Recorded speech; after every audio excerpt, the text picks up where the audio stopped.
LMMS வினாத்தாள் ஆண்டு 2025. இன்னைக்கு நம்ம ஸ்டாட் பகுதியில் இருக்கக்கூடிய வினா எண் 91 இருந்து 120 வரையிலான விளக்கங்களையும் விடைகளையும் பார்க்கலாம். வினா எண் 91. ஒரு முக்கோணத்தின் இரண்டு பக்கங்கள் 3 சென்டிமீட்டர் மற்றும் 5 சென்டிமீட்டர் எனில் வருவனவற்றுள் எது அம்முக்கோணத்தின் மூன்றாவது பக்கமாக அமையும்? முக்கோணத்தின் இரண்டு பக்கங்கள் கொடுத்திருக்கும் போது மூன்றாவது பக்கத்தை நம்ம கண்டுபிடிக்க முக்கோண சமனின்மை பண்பை பயன்படுத்தலாம். முக்கோண சமனின்மை பண்பு அப்படிங்கிறது முக்கோணத்தோட ஏதாவது இரண்டு பக்கங்களோட கூடுதல் மூன்றாவது பக்கத்தை விட அதிகமா இருக்கணும். இது எல்லா பக்க அளவுகளுக்குமே சரியா வரணும். ஆப்ஷன் ஏல கொடுத்திருக்க 2 சென்டிமீட்டர் எடுத்துக்கோங்க. இப்போ 3, 5, 2 இந்த மூன்று அளவுகளும் முக்கோணத்தை அமைக்குமான்னு பார்க்கணும். முக்கோண சமனின்மை பண்பை மூன்று அளவுகளுக்கும் மாத்தி மாத்தி போடுறதுக்கு பதிலா நம்ம இருக்கிறதுலயே 2 சிறிய அளவுகளை எடுத்து அதை மூன்றாவது பக்கத்தோட ஒப்பிடலாம். சிறிய அளவுகள்னு இப்ப பார்த்தோம்னா 3 சென்டிமீட்டர் மற்றும் 2 சென்டிமீட்டர் கூட்டினா 5. இது மூன்றாவது பக்கத்துக்கு சமமா இருக்கு, நமக்கு அதிகமா இருக்கணும். இப்ப 2 சென்டிமீட்டர் மூன்றாவது பக்கமா அமையாது. அடுத்ததா ஆப்ஷன் சி பாருங்க, 8 சென்டிமீட்டர். 3, 5, 8 இதுல 2 சிறிய பக்கங்கள் 3 மற்றும் 5. இத கூட்டினா 8 கிடைக்குது. இது மூன்றாவது பக்கத்துக்கு சமமா இருக்கு, அப்ப இதுவும் மூன்றாவது பக்கமா அமையாது. அடுத்ததா ஆப்ஷன் டி பாருங்க, 3, 5, 9. இப்ப இதுல 2 சிறிய பக்கங்கள் 3 மற்றும் 5 கூட்டினா 8. இது மூன்றாவது பக்கத்தை விட குறைவா இருக்கு. இப்ப ஆப்ஷன் டியும் மூன்றாவது பக்கமா அமைய வாய்ப்பில்லை. அடுத்ததா ஆப்ஷன் பி பாருங்க, 6. மூன்று அளவுகள்னா 3, 5, 6. இதுல 2 சிறிய பக்கங்கள்னு பார்த்தோம்னா 3, 5 கூட்டினா 8. இது மூன்றாவது பக்கமான 6 விட அதிகமா இருக்கு. அப்போ 6 சென்டிமீட்டர் அப்படிங்கிறது இந்த மூன்றாவது பக்கமா அமையும். ஆப்ஷன் பி தான் சரியான விடை. டிக் பண்ணிக்கோங்க. வினா எண் 92. பின் வருவனவற்றுள் x-3 ஒரு காரணியாக கொண்ட பல்லுறுப்புக்கோவை டேஷ். இங்க கொடுக்கப்பட்டிருக்க 4 பல்லுறுப்புக்கோவைகளையுமே பாருங்க. அதுல மாறிலி உறுப்புல எதெல்லாம் 3 மடங்கா இருக்கு? இங்க கொடுத்திருக்க எல்லாமே 3 மடங்காதான் இருக்கு. அப்ப எல்லாமே 3 கூட சம்பந்தப்பட்ட ஒரு காரணி கிடைக்கும். அது பிளஸ்ஸா மைனஸா இப்ப நம்ம கண்டுபிடிக்கணும். ஆப்ஷன் பி ல கொடுத்திருக்க x² + x - 6 இத காரணிப்படுத்தி பாருங்க. நமக்கு கிடைக்கிறது x + 3 x - 2. ஆனா நமக்கு x - 3 வரணும். அப்ப ஆப்ஷன் பி விடை கிடையாது. ஆப்ஷன் சி பாருங்க, x² - x - 12. இத காரணிப்படுத்தினா x - 4 மற்றும் x + 3. அப்ப இதுவும் விடையா இருக்க வாய்ப்பில்லை. ஆப்ஷன் டி பாருங்க, x² - 5x - 24. இத காரணிப்படுத்தினா நமக்கு கிடைக்கிறது x + 3 மற்றும் x - 8. இதுலயும் x - 3 வரல. அப்ப இதுவும் விடை கிடையாது. ஆப்ஷன் ஏ பாருங்க, x² - 4x + 3. இத காரணிப்படுத்தினா நமக்கு x - 1 மற்றும் x - 3 கிடைக்குது. அப்ப x - 3 ஒரு காரணியா கொண்ட பல்லுறுப்புக்கோவை. ஆப்ஷன் ஏ டிக் பண்ணிக்கோங்க. வினா எண் 93. p = -15 மற்றும் q = 5 எனில் p - q வகுத்தல் p + q வின் மதிப்பு என்ன? முதல்ல நம்ம p மற்றும் q ஓட மதிப்புகளை பிரதியிடலாம். p - q னா -15 - 5 வகுத்தல் p + q னா -15 + 5. இப்ப இத நம்ம போர்ட்மாஸ் விதிப்படி சுருக்கணும். முதல்ல அடைப்புக்குறிகளுக்குள்ள இருக்கிறத சுருக்குங்க. அடைப்புக்குறிகளுக்குள்ள -15 - 5 இருக்கு, வகுத்தல் -15 + 5 இருக்கு. அதை சுருக்குனா -20 வகுத்தல் -10. இது ரெண்டையும் வகுத்துட்டா மைனஸும் மைனஸும் கேன்சல் ஆயிரும். ஒரு பூஜ்ஜியத்துக்கு ஒரு பூஜ்ஜியத்தை அடிச்சு கொடுத்துட்டோம்னா மீதி இருக்கிறது 2. அப்ப p - q வகுத்தல் p + q ஓட மதிப்பு 2. ஆப்ஷன் டி ல கொடுத்திருக்காங்க, டிக் பண்ணிக்கோங்க. வினா எண் 94. படத்தில் நிழலிடப்பட்ட பகுதியின் பரப்பளவு. இங்க ஒரு செவ்வகம் கொடுத்திருக்காங்க. அதோட நீள அகலங்கள் 30 மீட்டர் மற்றும் 20 மீட்டர். இதுல 2 பாதைகள் மாதிரி வரைஞ்சு அதோட பரப்பளவை நமக்கு கேட்டிருக்காங்க. கிடைமட்டமா இருக்க பாதையோட நீளம் பாத்தீங்கன்னா செவ்வகத்தோட நீளத்தை ஒத்து இருக்குது, அது 30 மீட்டர். அதே மாதிரி செங்குத்தா வரையப்பட்டிருக்க பாதையோட நீளம் செவ்வகத்தோட அகலத்தை ஒத்து இருக்கு, அது 20 மீட்டர். அது மட்டும் இல்லாம இந்த பாதை 2 மீட்டர் அகலம் கொண்டதா இருக்கு. அப்போ நம்ம தனித்தனியா இந்த பாதைகளுக்கு பெயர் வச்சுக்கலாம். கிடைமட்டமா இருக்கிறது ABCDனும் செங்குத்தா இருக்கிறது EFGHனு பேர் வச்சுக்கலாம். அப்போ இது ரெண்டோட பரப்பளவையும் நம்ம செவ்வகத்தோட பரப்பளவு ஃபார்முலால போட்டு கண்டுபிடிச்சிடலாம். நமக்கு கிடைக்க வேண்டிய மொத்த பரப்பளவு செவ்வகம் ABCDயோட பரப்பு பிளஸ் செவ்வகம் EFGHோட பரப்பு. அதுல இருந்து இந்த 2 பாதைகளுமே சந்திச்சுக்கிற இடத்துல ஒரு சிறிய சதுரம் உருவாகுது 2 மீட்டர் பக்க அளவோட. அத நம்ம கழிக்கணும். ஏன்னா 2 செவ்வகத்தோட பரப்பளவை நம்ம கண்டுபிடிச்சு கூட்டும் போதும் அதுல இந்த சதுரத்தோட பரப்பளவு இருக்கும்.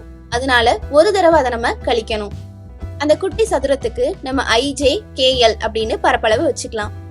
இப்போ ABCD மற்றும் EFGHோட பரப்புகளை கூட்டி அதுல இருந்து IJKLோட பரப்பளவை நம்ம கழிக்கணும். செவ்வகம் ABCDயோட பரப்பு 30x2 கூட்டல் செவ்வகம் EFGHோட பரப்பு நீளம் x அகலம், அதாவது 20x2 மைனஸ் IJKLோட பரப்பு. IJKL அப்படிங்கிறது ஒரு சதுரம். அப்ப அதோட பரப்புக்கான ஃபார்முலா பக்கம் ஸ்கொயர். அப்போ 2 ஸ்கொயர். இப்போ நமக்கு கிடைக்கிறது 60 பிளஸ் 40 மைனஸ் 4. 60 40 கூட்டினா 100, அதுல இருந்து 4 கழிச்சுட்டா 96. அப்போ நிழலிடப்பட்ட பகுதியின் பரப்பு 96 சதுர மீட்டர். ஆப்ஷன் D ல கொடுத்திருக்காங்க, டிக் பண்ணிக்கோங்க. வினா எண் 95. முக்கோணம் AVCயில் கோணம் C = 100 டிகிரி மற்றும் பக்கம் AC = பக்கம் BC எனில் கோணம் B = என்ன? இங்க ஒரு முக்கோணம் கொடுத்துட்டாங்க. அதுல ஒரு கோணம் கொடுத்திருக்காங்க. மற்ற 2 பக்கங்கள் சமம்னு சொல்லியிருக்காங்க. இந்த 2 பக்கங்கள்லயுமே C அப்படிங்கிற முனை பொதுவா இருக்கு. அந்த C முனையோட அளவுதான் 100 டிகிரி. சம பக்கங்களுக்கு எதிரில் இருக்கக்கூடிய கோணங்கள் சமமா அமையும். அப்ப இது ஒரு இரு சம பக்க முக்கோணம். அப்ப ஒரு கோணம் 100 டிகிரினா மற்ற 2 கோணங்களும் அளவுல சமமா இருக்கும். அதை நம்ம Xன்னு எடுத்துக்கலாம். அப்போ கோணம் Aவும் Bயும் சமமா இருக்கும். அந்த Aவும் Bயும் X டிகிரின்னு வச்சுக்கிறோம். முக்கோணத்தின் 3 கோணங்களின் கூடுதல் 180 டிகிரி. அப்ப X degree plus X degree plus கோணம் C யோட மதிப்பு 100 டிகிரி = 180 இருக்கும். X plus Xனா 2X = 180. கூட்டல்ல இருக்கிற 100 இந்த பக்கம் கழித்தல்ல வருது. அப்ப 180 மைனஸ் 100 = 80 டிகிரி. இப்ப 2X = 80 டிகிரினா நமக்கு X மட்டும்தான் வேணும். 80 டிகிரி பை 2, 80 2 அடிச்சு கொடுத்துட்டா 40. அப்ப X டிகிரியோட மதிப்பு 40 டிகிரி. இப்ப கோணம் A மற்றும் B அது 40 டிகிரி. ஆப்ஷன் A ல கொடுத்திருக்காங்க, டிக் பண்ணிக்கோங்க. வினா எண் 96. இரு தசம எண்களின் வித்தியாசம் 56.58. அவற்றுள் ஓர் எண் 26.13 எனில் மற்றொரு எண். இங்க நம்ம கண்டுபிடிக்க வேண்டிய எண் 26 விட அதிகமா குறைவா அப்படின்னு நம்ம எப்படி தெரிஞ்சுக்கலாம்னா, 26 விட அது குறைவான எண்ணா இருந்துச்சுன்னா கண்டிப்பா இங்க மைனஸ் நம்பரா தான் வரணும். ஏன்னா இரு தசம எண்களின் வித்தியாசம்னு தான் கொடுத்திருக்காங்க. அப்ப 26ல இருந்து ஏதாவது ஒரு எண்ணை நம்ம கழிச்சு நமக்கு 56 கிடைக்கணும்னா அது கண்டிப்பா மைனஸ் 30 தான் இருக்கணும். ஆனா இங்க ஆப்ஷன்ஸ்ல எதுவுமே மைனஸ் நம்பர் இல்ல. அப்ப கண்டிப்பா நம்ம கண்டுபிடிக்க வேண்டிய எண் 26 விட அதிகமா தான் இருக்கும். அப்போ கண்டுபிடிக்க வேண்டிய அந்த எண்ணை நம்ம Xன்னு வச்சுக்கிறோம். அந்த பெரிய எண்ணான Xல இருந்து 26.13 கழிச்சா நமக்கு 56.58 கிடைக்கும். நமக்கு X தான் வேணும்.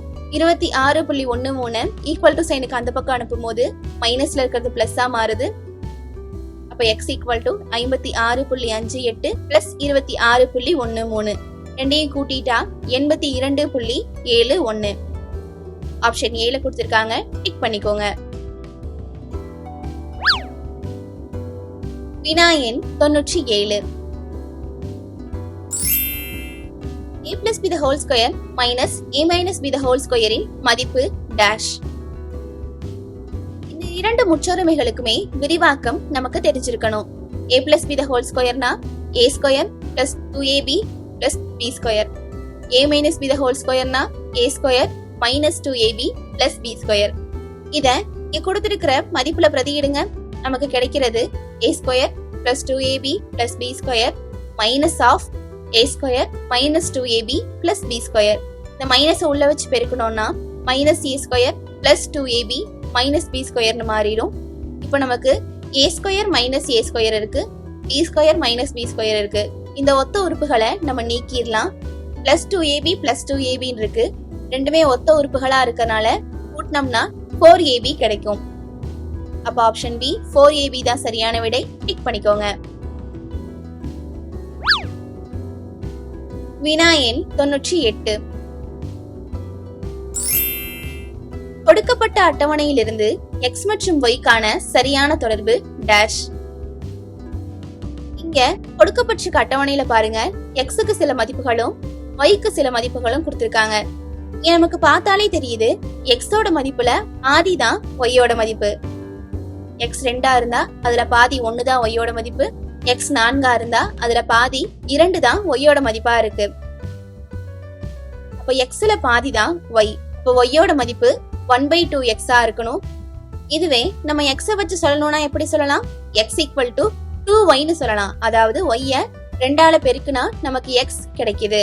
ஆனா நமக்கு இங்க ஒரு ரிலேஷன் தான் ஆப்ஷன்ல கொடுத்திருக்காங்க. அது ஆப்ஷன் C-ல இருக்கு. டிக் பண்ணிக்கோங்க. வினா எண் 99. ஒரு விடுதியில் 75 மாணவர்களுக்கு 30 நாட்களுக்கு தேவையான உணவுப் பொருட்கள் வழங்கப்பட்டன. மேலும் 15 மாணவர்கள் விடுதியில் சேர்ந்து கொண்டனர் எனில் அவ்வுணவுப் பொருட்கள் எத்தனை நாட்களுக்கு வழங்கப்படும்? இங்க மாணவர்களோட எண்ணிக்கை 75 இருந்து மேலும் 15 கூடி 90 உயருது. நாட்களின் எண்ணிக்கை அவங்களுக்கு தேவையான உணவுப் பொருட்கள் இப்ப 30 நாட்களுக்கு இருக்கு. 90 உயரும் போது கண்டிப்பா அது குறையும். அப்ப மாணவர்களோட எண்ணிக்கை அதிகமாகுது, நாட்களின் எண்ணிக்கை கம்மியாகுது. அப்ப இது எதிர்மாறல். எதிர்மாறல்னா நம்ம என்ன பண்ணணும்? 75/90 ஈக்குவல் டு x/30 போடணும்.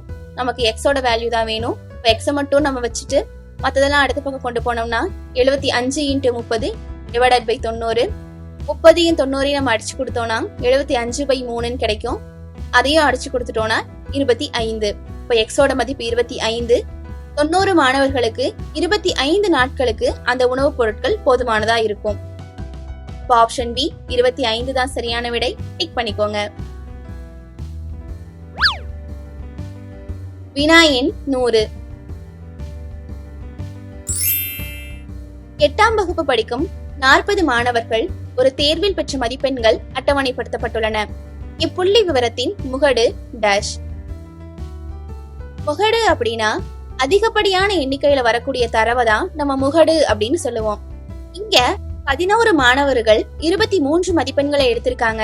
அதுதான் இங்க அதிகப்படியான எண்ணிக்கையில வரக்கூடிய தரவு. எப்பவுமே முகடு அந்த எண்ணிக்கையை வச்சு அமையாது. அந்த எண்ணிக்கை எந்த விவரத்துக்கு வந்திருக்கோ அதுதான் முகடு. அப்ப 23 தான் முகடு. ஆப்ஷன் ஏல இருக்கு. டிக் பண்ணிக்கோங்க. வினா எண் 101. கையல் என்பவர் ரூபாய் 27,000 ஒரு மாத சம்பளமாக பெறுகிறார். தனது சம்பளத்தை கல்வி, சேமிப்பு மற்றும் வீட்டு வாடகைக்காக 3:2:4 எனும் விகிதத்தில் செலவிடுகிறார் எனில் அவருடைய சேமிப்பு சதவீதம் டேஷ். மொத்த சம்பளம் 27,000. அதுல 3 பங்கு கல்விக்கு, 2 பங்கு சேமிப்பு, 4 பங்கு வீட்டு வாடகையா கொடுக்கறாங்க. மொத்த விகிதம் 9 இருக்கு. அதுல சேமிப்பு மட்டும் பார்த்தோம்னா 2 தான். அப்போ நம்ம சேமிப்பு விகிதத்தை 2/9 அப்படின்னு எழுதிக்கலாம். அதோட சதவீதம் கண்டுபிடிக்கணும்னா 2/9 × 100. 2 நம்ம பெருக்கிட்டா 200/9. 9ஆல 200 அடிச்சு கொடுத்தோம்னா 22.22 போயிட்டே இருக்கும். நம்ம இரு தசம இடங்கள்ல நிப்பாட்டிக்கலாம். ஆப்ஷன் சில 22.22 இருக்கு. அப்ப அதுதான் சரியான விடை. டிக் பண்ணிக்கோங்க. வினா எண் 102. தனி வட்டியில் ஒரு குறிப்பிட்ட அசலானது 2 ஆண்டுகளில் ரூபாய் 4400 3 ஆண்டுகளில் 4600 மாறுகிறது எனில் அசல் மற்றும் வட்டி வீதம் டேஷ் மற்றும் டேஷ். இங்க 2ஆம் ஆண்டு பெற்ற தொகையும் 3ஆம் ஆண்டு பெற்ற தொகையும் கொடுத்திருக்காங்க. இது தனி வட்டி அப்படிங்கறனால கண்டிப்பா அசல் மாறாது. அப்போ ஒரு ஆண்டில் பெற்ற வட்டி அப்படிங்கிறது 3 ஆண்டுகள்ல இருந்த மொத்த தொகையிலிருந்து 2 ஆண்டுகளோட மொத்த தொகையை கழிச்சா போதும். அப்போ 4600 மைனஸ் 4400 அப்படின்னா 200 ரூபாய் கிடைக்குது. அப்போ ஒரு வருடத்துக்கு 200 ரூபாய் அவங்க வட்டியா பெறுறாங்க. அப்ப 2 ஆண்டுகள்ல அவங்க பெற்ற வட்டி 2 × 200 ஈக்குவல் டு 400. இப்ப நமக்கு 2ஆம் ஆண்டுல அவங்க பெற்ற மொத்த தொகை தெரியும், 2 ஆண்டுகள்ல பெற்ற வட்டியும் தெரியும். இது ரெண்டையும் கழிச்சோம்னா நமக்கு அசல் கிடைச்சிரும். அப்ப அசல் P equal to A minus I. இப்ப 4400 மைனஸ் 400னா 4000. அப்ப அசல் அப்படிங்கிறது 4000 ரூபாய். இப்ப நம்ம வட்டி வீதம் கண்டுபிடிக்கணும். நமக்கு அசல் தெரியும், வட்டி, காலம் எல்லாமே தெரிஞ்சிருக்கு. தனிவட்டியோட சூத்திரத்துல இந்த மதிப்புகளை பிரதியிட்டு வட்டி வீதம் கண்டுபிடிச்சிடலாம். தனிவட்டியோட ஃபார்முலா PNR by 100. இதுல பிரின்சிபல் 4000, N அப்படிங்கிறது 2 ஆண்டுகள், R நம்ம கண்டுபிடிக்கணும், டிவைடட் பை 100. தனிவட்டி 400 ரூபாய். இப்ப 4100 அடிச்சு கொடுத்துட்டோம்னா நமக்கு கிடைக்கிறது 40. இப்ப 40 × 2 × R ஈக்குவல் டு 400. நமக்கு R தான் வேணும். இப்ப R மட்டும் நம்ம இடது பக்கமா வச்சுட்டு மத்ததெல்லாம் வலது பக்கமா அமைச்சோம்னா R ஈக்குவல் டு 400 by 40 × 2 கிடைக்கும். 40 2 பெருக்குனா 80. 80 400 அடிச்சு கொடுத்துட்டா 5. கிடைக்க வேண்டிய வட்டி வீதம் 5%. அப்ப நமக்கு அசல் 4000 ரூபாய், வட்டி வீதம் 5%. இது ஆப்ஷன் ஏல இருக்கு. டிக் பண்ணிக்கோங்க. வினா எண் 103. 0.6 whole square plus 0.4 whole square minus 2 × 0.24 மதிப்பு டேஷ். 0.6 ஹோல் ஸ்கொயர் பண்ணோம்னா 0.36 பிளஸ் 0.4 2 தடவை பெருக்கிட்டோம்னா 0.16 மைனஸ் 2 × 0.24 பெருக்கணும்னா 0.48. ஒரே குறியில இருக்கக்கூடிய 0.36 பிளஸ் 0.16 கூட்டினா 0.52. அதுல இருந்து 0.48 கழிச்சிட்டோம்னா 0.04. இதை நம்ம முற்றுரிமையை பயன்படுத்தியும் பண்ணலாம். 0.6 whole square plus 0.4 whole square minus 2 × 0.24 கொடுத்திருக்காங்க. முதல்ல கொடுத்திருக்க 2 உறுப்புகளுமே நம்ம A square plus B square எடுத்துக்கலாம். இப்ப அடுத்த உறுப்பு நமக்கு மைனஸ் 2AB மாதிரி இருக்கான்னு பார்க்கணும். அதாவது 0.6 × 0.4னா நமக்கு அந்த பிராக்கெட்ல இருக்கக்கூடிய 0.24 கிடைக்குதா? கிடைக்குது. அப்ப இதை நம்ம எப்படி எழுதலாம்? A square plus B square minus 2ABங்கிற ஃபார்மேட்ல இருக்கிறத A மைனஸ் B ஹோல் ஸ்கொயர்னு எழுதலாம். அப்ப 0.6 மைனஸ் 0.4 ஹோல் ஸ்கொயர் போட்டுக்கிறோம். இதை கழிச்சிட்டோம்னா 0.2 ஹோல் ஸ்கொயர் போட்டுக்கிறோம். 0.2 ஸ்கொயர் பண்ணோம்னா 0.04. இந்த மாதிரியும் நீங்க விடை கண்டுபிடிச்சுக்கலாம். ஆப்ஷன் D இருக்கு. டிக் பண்ணிக்கோங்க. வினா எண் 104. 15 பவர் 15 கூட்டல் 16 பவர் 16 ஒன்றாம் இலக்கம் டேஷ். 5 மற்றும் 6 ஒன்றாம் இலக்கத்துல கொண்டிருக்க எண்களோட அடுக்கு 0வை தவிர எந்த எண்ணா இருந்தாலும் அதோட விரிவாக்கத்தின் ஒன்றாம் இலக்கமும் 5 மற்றும் 6 தான் அமையும். அப்போ 15 பவர் 15னா ஏதோ ஒரு எண் அதோட ஒன்றாம் இலக்கம் கண்டிப்பா 5ஆ தான் இருக்கணும். அதே மாதிரி 16 பவர் 16னாலும் அதோட விரிவாக்கத்தோட ஒன்றாம் இலக்கம் 6ஆ தான் இருக்கணும். அந்த ஒன்றாம் இலக்கங்களை நம்ம கூட்டினா 11 கிடைக்கும். அப்ப அந்த 11ல இருக்கக்கூடிய ஒன்றாம் இலக்கம் 1. அப்ப இதோட கூடுதலோட ஒன்றாம் இலக்கம் 1ஆ தான் இருக்கும். அப்போ ஆப்ஷன் சி டிக் பண்ணிக்கோங்க. வினா எண் 105. ஒரு சாய் சதுரத்தின் பரப்பளவு 25 சதுர சென்டிமீட்டர். மேலும் அதன் ஒரு மூலைவிட்டம் மற்றொரு மூலைவிட்டத்தை போல் இருமடங்கு எனில் அவ்விரு மூலைவிட்டங்களின் கூடுதல். இங்க சாய் சதுரத்தோட பரப்பளவு கொடுத்துட்டாங்க, அது 25 சதுர சென்டிமீட்டர். அது மட்டும் இல்லாம ஒரு மூலைவிட்டத்தோட அளவு மற்றொரு மூலைவிட்டத்தோட அளவை போல இருமடங்குன்னு சொல்லிட்டாங்க. அப்போ ஒரு மூலைவிட்டத்தோட அளவு நம்ம எக்ஸ்ன்னு வச்சிட்டோம்னா மற்றொரு மூலைவிட்டத்தின் அளவு அதோட இருமடங்கான 2x இருக்கும். மூலைவிட்டங்கள் கொடுக்கப்பட்டிருக்கும் போது சாய் சதுரத்தோட பரப்பளவு கண்டுபிடிக்கிறதுக்கான சூத்திரம் 1/2 இன்டு d1 இன்டு d2. நமக்கு ஏற்கனவே பரப்பு 25ன்னு தெரியும். மூலைவிட்டங்களோட அளவை நம்ம x இன்டு 2x வச்சிருக்கோம். அப்போ 25 equal to 1/2 into X into 2x கிடைக்கும்.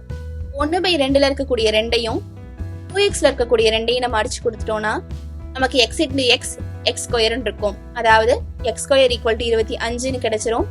இதுக்கு நம்ம ரூட் எடுத்தோம்னா எக்ஸோட மதிப்பு 5 சென்டிமீட்டர்னு கிடைச்சிரும். அப்போ ஒரு மூலைவிட்டம் 5 சென்டிமீட்டர். மற்றொரு மூலைவிட்டம் அப்படின்னா அதோட இருமடங்கு, அதாவது 2x. இப்ப 2 இன்டு 5 10 சென்டிமீட்டர். நமக்கு இங்க கேட்டிருக்கிறது அந்த மூலைவிட்டங்களோட கூடுதல். இப்ப மூலைவிட்டங்களின் கூடுதல்னா 5 + 10 ஈக்குவல் டு 15 சென்டிமீட்டர். அது ஆப்ஷன் டி ல கொடுத்திருக்காங்க, டிக் பண்ணிக்கோங்க. வினா எண் 106. x⁻³ 1/3 + x⁻³ 1/3 ஈக்குவல் டு 14 எனில் x இன் மதிப்பு என்ன?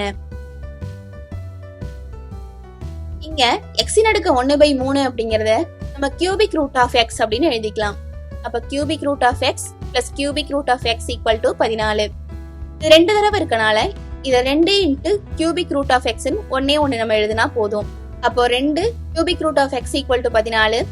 நம்ம 2 வலது பக்கமா கொண்டு வந்தா 14/2ன்னு இருக்கும். அதாவது 7 மாறிடும். இப்போ cubic root of x equal to 7 அப்படின்னு நமக்கு கிடைச்சிருக்கு.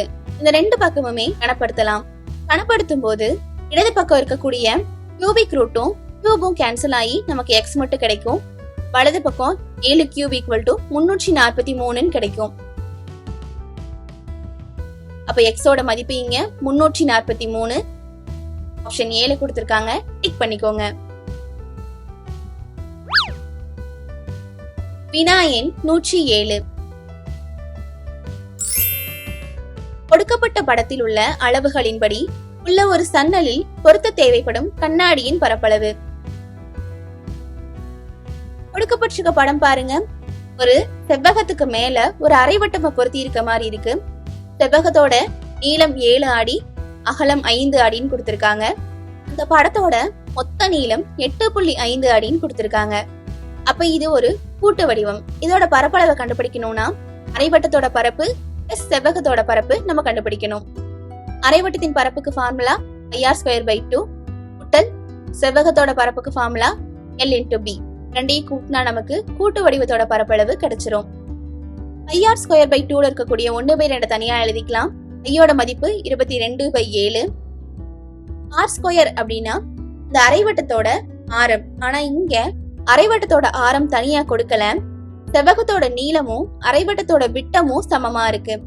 அரைவட்டத்தோட விட்டம் 7னா அதோட ஆரம் 7/2.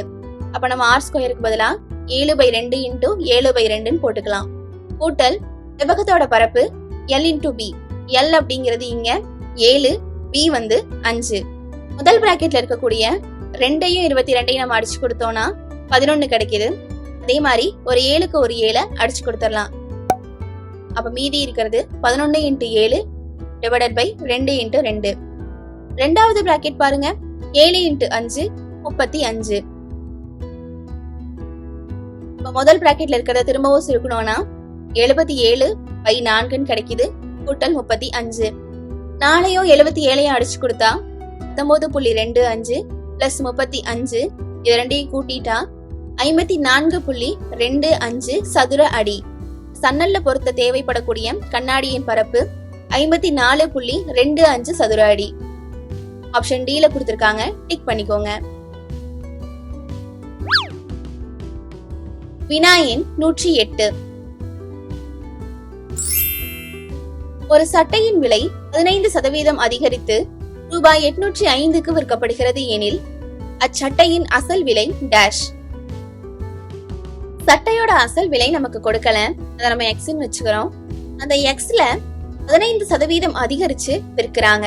அந்த விலைதான் 805 ரூபாய். அப்ப ஆல்ரெடி எக்ஸ்னு ஒரு விலை இருக்கு, அந்த எக்ஸ்ல 15% அதிகரிக்கிறாங்க, அது 805னா இதை நம்ம எப்படி எழுதிக்கலாம்? எக்ஸ் பிளஸ் எக்ஸ்ல 15% ஈக்குவல் டு 805. எக்ஸில் 15%னா எக்ஸ் இன்டூ 15/100. எக்ஸ் இன்டூ 15/100 நம்ம 15x/100 எழுதிக்கலாம். அப்ப நமக்கு கிடைக்கிறது x plus 15x/100 equal to 805. 100 மீசியமா எடுத்து கூட்டினோம்னா 100x plus 15x divided by 100 equal to 805. தொகுதியை கூட்டிட்டோம்னா நமக்கு 115x கிடைக்குது, டிவைடட் பை 100 ஈக்குவல் டு 805. அப்ப அசல் விலை எக்ஸ் தான் நமக்கு வேணும்.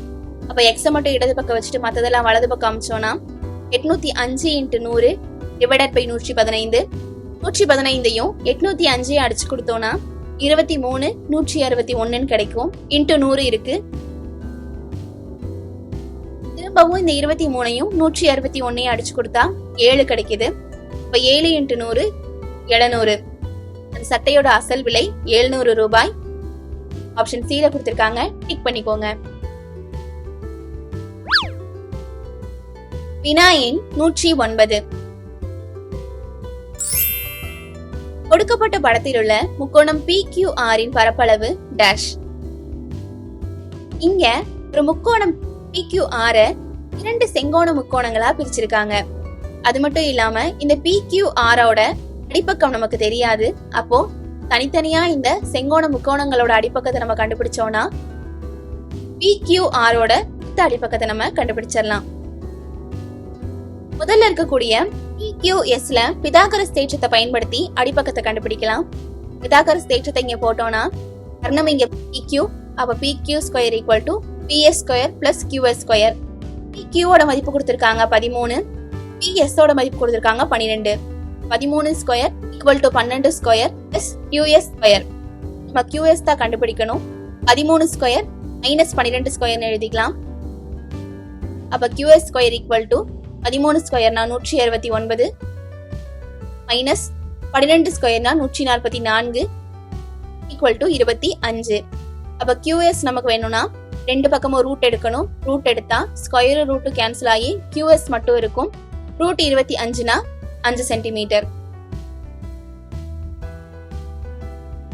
இதே மாதிரி PSR முக்கோணத்துல பிதாகரஸ் தேற்றத்தை பயன்படுத்தி RS ஓட மதிப்பு கண்டுபிடிக்கிறோம்.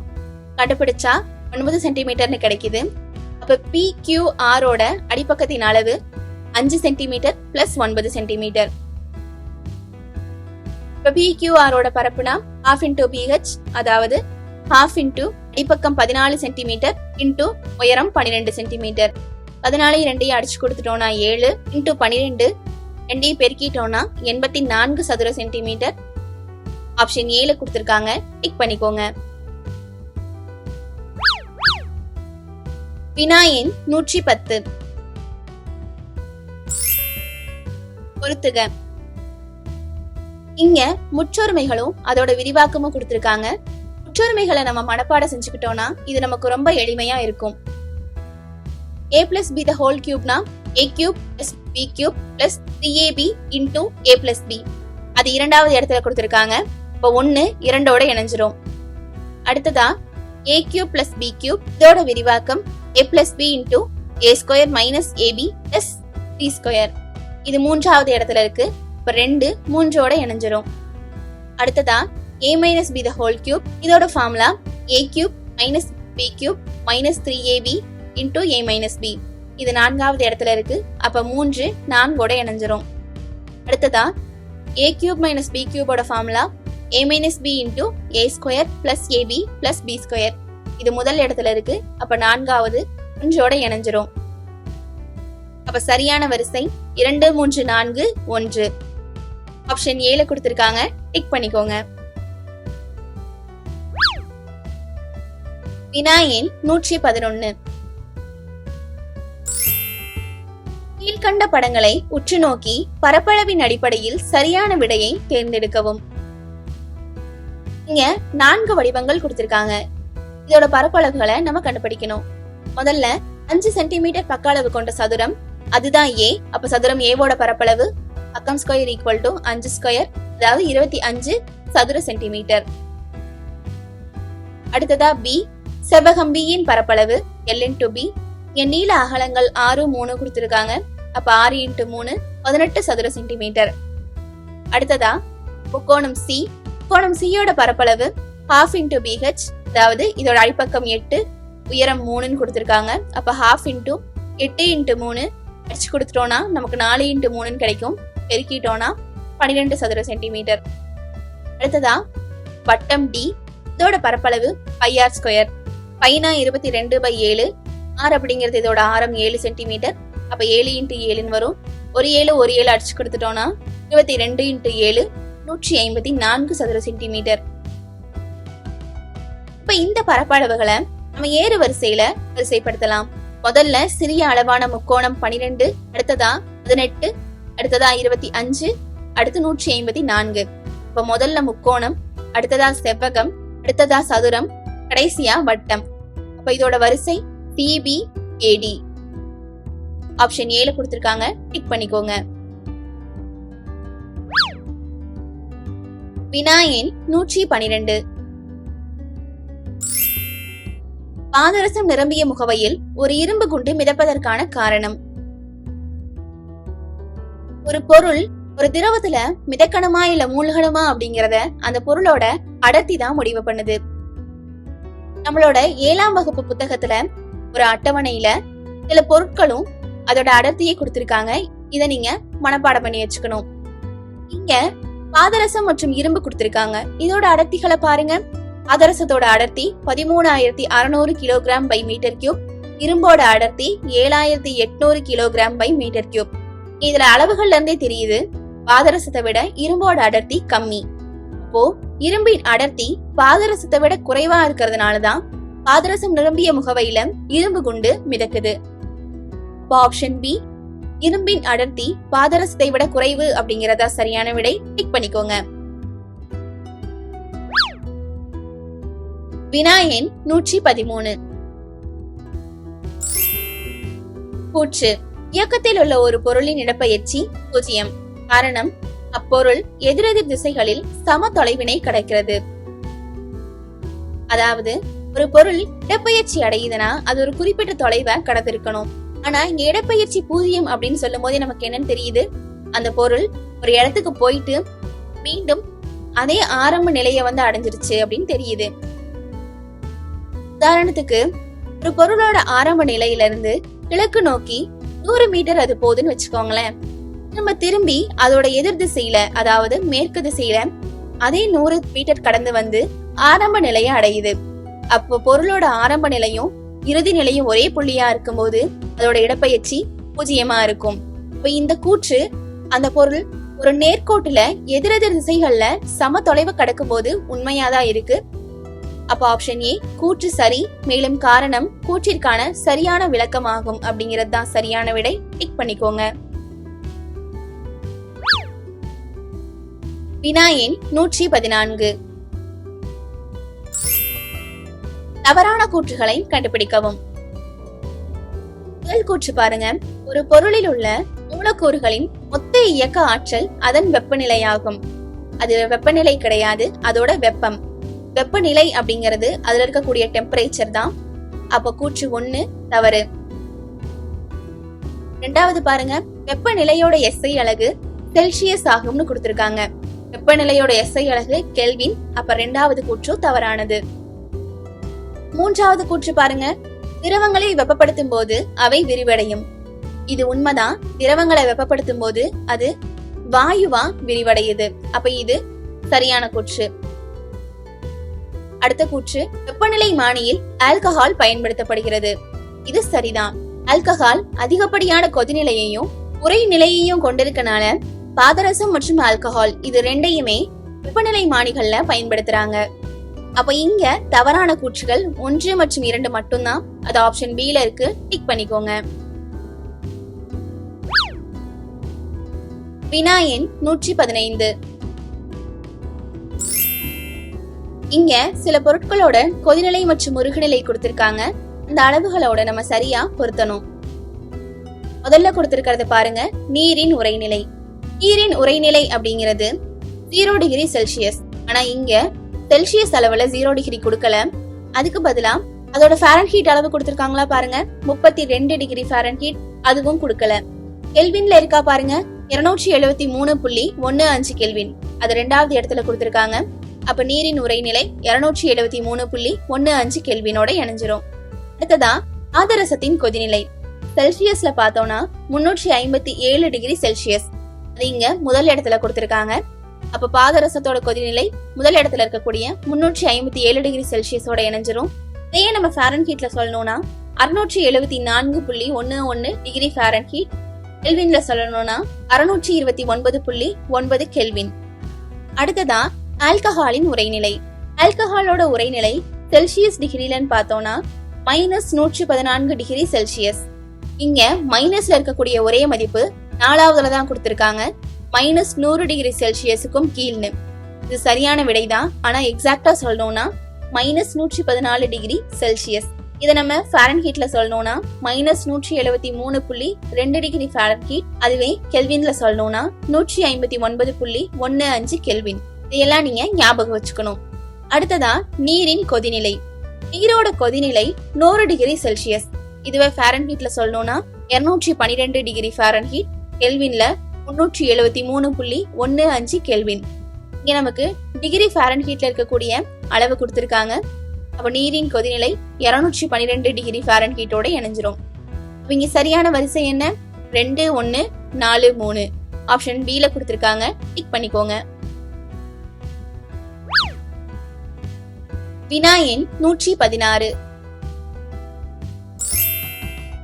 சரியான கூற்றினை தேர்ந்தெடுக்கவும். மரபு பின்னோட்டம் எதிர்முனையிலிருந்து நேர்முனைக்கு செல்கின்றது. இது சரியான கூற்றா? இது தவறு. ஏன்னா மரபு மின்னோட்டம் நேர்முனையிலிருந்து தான் எதிர்முனைக்கு செல்லும். எலக்ட்ரான் ஓட்டம் தான் எதிர்முனையிலிருந்து நேர்முனைக்கு செல்லும். அப்ப இது தவறான கூற்று. அடுத்ததா சி பாருங்க, மூடிய மின்சுற்றில் மின்னோட்டம் பாயாது. இது தவறான கூற்று. மூடிய மின்சுற்றுல மின்னோட்டம் பாயும், மூடாம இருக்கக்கூடிய மின்சுற்றுல தான் மின்னோட்டம் பாயாது. அப்ப ஆப்ஷன் சியும் தவறான கூற்று தான். ஆப்ஷன் டி பாருங்க, மின்னூட்டங்கள் அதிக மின்னழுத்தம் உள்ள புள்ளியை நோக்கி பாயும். இது தவறான கூற்று. ஏன்னா மின்னூட்டங்கள் எப்பவுமே குறைந்த மின்னழுத்தத்துல இருக்கக்கூடிய புள்ளியை நோக்கி தான் பாயும். ஆப்ஷன் பி பாருங்க, மின்னோட்டம் என்பது எலக்ட்ரான்கள் எதிர்முனையிலிருந்து நேர்முனைக்கு செல்வது. இது சரியான கூற்றுதான். எலக்ட்ரான்கள் எப்பவுமே மைனஸ்ல இருந்து தான் பிளஸுக்கு போகும். அப்போ ஆப்ஷன் பி தான் இங்க சரியான விடை. டிக் பண்ணிக்கோங்க. வினா எண் 117. நமது பால்வழி திரளுக்கு அருகில் இருக்கும் விண்மீன் திரள் டேஷ். நம்மளோட பால்வழி திரளுக்கு அருகில் இருக்கக்கூடிய விண்மீன் திரள் ஆண்ட்ரோமெடா அப்படின்னு அழைக்கப்படுது. அப்போ ஆப்ஷன் சி ஆண்ட்ரோமெடா விண்மீன் திரள் தான் சரியான விடை. டிக் பண்ணிக்கோங்க. வினா எண் 118. பின்வரும் படத்தை உற்று நோக்கி A, B மற்றும் C இன் மதிப்புகளை கண்டறிக. இங்க கொடுக்கப்பட்டிருக்க படம் பாருங்க. ஒரு ஒளிக்கதிர் P அப்படிங்கிறது Q அப்படிங்கிற புள்ளியில பட்டு R அப்படின்னு எதிரொலிக்குது. இந்த Q அப்படிங்கிற புள்ளியை தான் நம்ம படுப்புள்ளி அப்படின்னு சொல்லுவோம். P அப்படிங்கிறது படுகதிர், R அப்படிங்கிறது எதிரொலிப்பு கதிர். இங்க இந்த படுகதிர் தளத்தோட உண்டாக்கக்கூடிய கோணம் 43 டிகிரின்னு கொடுத்திருக்காங்க. இதை வச்சுதான் நம்ம மற்ற 3 கோணங்களை கண்டுபிடிக்கணும். எப்பவுமே படுப்புள்ளியில இருந்து தளத்துக்கு செங்குத்தா வரையக்கூடிய ஒரு கோடு இருக்கும். அதை நம்ம இங்க என்னன்னு வச்சுக்கிறோம்.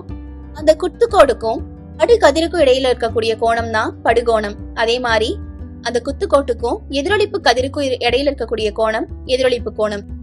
படுகோணம் மற்றும் எதிரொலிப்பு கோணம் இது ரெண்டுமே எப்பவுமே அளவுகள்ல சமமாதான் இருக்கும். அதனால நம்ம படுகோணம் மட்டும் கண்டுபிடிச்சாலே நமக்கு A மற்றும் B இரண்டு மதிப்புகளுமே தெரிஞ்சிரும். படுகோணம் கண்டுபிடிக்கணும்னா குத்துக்கோட்டோட கோணம் 90 டிகிரியா இருக்கும். அதுல இந்த படுகதிர் தளத்தோட உருவாக்கக்கூடிய கோணமான 43 டிகிரியை நம்ம கழிச்சுட்டா நமக்கு படுகோணம் கிடைச்சிரும். படுகோணம் A டிகிரி நமக்கு 47 கிடைச்சிருச்சு. ஒளி எதிரொலிப்பு விதிப்படி படுகோணமும் எதிரொலிப்பு கோணமும் சமம். அப்ப A degree equal to B degree, ரெண்டுமே 47 டிகிரி தான். இங்க A மற்றும் B ரெண்டுமே 47 இருக்கிறது. ஆப்ஷன் C தான். முதல் 2 கோணங்கள் சமமா இருக்கு. அப்ப கண்டிப்பா அதுதான் விடையா இருக்கணும். இருந்தாலும் நம்ம C டிகிரிய கண்டுபிடிச்சிடலாம். இந்த குத்துக்கோடு தளத்தோட வலது பக்கமாவும் செங்கோணத்தை தான் ஏற்படுத்தும். அப்ப இங்க நிரலிப்பு கோணம் 47 நமக்கு தெரியும். அத 90ல இருந்து கழிச்சிட்டோம்னா 43 டிகிரி. அப்போ C 43 டிகிரி. இந்த 3 அளவுகளுமே ஆப்ஷன் C ல இருக்கு. டிக் பண்ணிக்கோங்க. வினா எண் 119. கூற்று திண்ம கோணம் முப்பரிமாணம் கொண்டது. காரணம் 3 அல்லது அதற்கு மேற்பட்ட தளங்கள் பொதுவான புள்ளியில் வெட்டுவதால் திண்ம கோணம் உருவாகிறது. இது சரியான கூற்றா? சரிதான். ஏன்னா 3 தளங்கள் பொதுவான புள்ளியில வெட்டும் போது நமக்கு ஒரு 3 பரிமாணங்களை கொண்ட ஒரு திண்ம கோணம் கிடைக்குது. அப்ப அது முப்பரிமாணம் கொண்டதுதான். திண்ம கோணத்தோட எஸ்ஐ அலக ஸ்டெரேடியன் அப்படின்னு சொல்லுவாங்க. அப்ப இங்க கூற்றும் சரிதான், காரணமும் சரிதான். அப்ப ஆப்ஷன் ஏ தான் சரியான விடை. டிக் பண்ணிக்கோங்க. வினா எண் 120. வெப்ப கடத்தலின் போது நிகழ்வது டேஷ். வெப்ப கடத்தல் அப்படிங்கிறது திண்ம பொருட்கள்ல வெப்பம் கடத்தக்கூடிய நிகழ்வு. இதுல என்னென்ன நிகழுதுன்னு இப்ப பாக்கலாமா? ஆப்ஷன் ஏ பாருங்க, மூலக்கூறுகள் இடம்பெயர்கின்றன. இது தவறானது. ஏன்னா திண்ம பொருட்கள்ல மூலக்கூறுகள் இடம்பெயர்ந்தா அந்த திண்ம பொருள் நகரணும். ஆனா வெப்பமா இருக்க எந்த திண்ம பொருளுமே நகராது. இப்ப இது தவறானது. அடுத்ததா சி பாருங்க, மூலக்கூறு இயக்கத்தினால் வெப்ப ஆற்றல் கடத்தப்படுகிறது. மூலக்கூறுகளோட இயக்கத்துல வெப்ப ஆற்றல் கடத்தப்படுச்சுன்னா அதை நம்ம வெப்ப சலனம்னு தான் சொல்லுவோம். இந்த வெப்ப சலனம் வாயு மற்றும் திரவ பொருட்கள்ல தான் நடக்கும், திட பொருட்கள்ல நடக்காது. அப்ப இதுவும் தவறுதான். ஆப்ஷன் டி பாருங்க, வெப்ப ஆற்றலானது சம வெப்பநிலையில் உள்ள இரு புள்ளிகளுக்கு இடையே கடத்தப்படுகிறது. இது தவறானது. ஏன்னா வெப்ப ஆற்றல் எப்பவுமே அதிக வெப்பநிலை பகுதியிலிருந்து குறைந்த வெப்பநிலை பகுதிக்கு தான் கடத்தப்படுது. ஆப்ஷன் பி பாருங்க, மூலக்கூறுகளின் இயக்கம் இல்லாமல் வெப்ப ஆற்றல் மட்டும் கடத்தப்படுகிறது. எப்பவுமே வெப்ப கடத்தலின் போது மூலக்கூறுகள் அதிர்வுறுமே தவிர இயங்காது. அப்போ ஆப்ஷன் பி தான் சரியான விடை. டிக் பண்ணிக்கோங்க.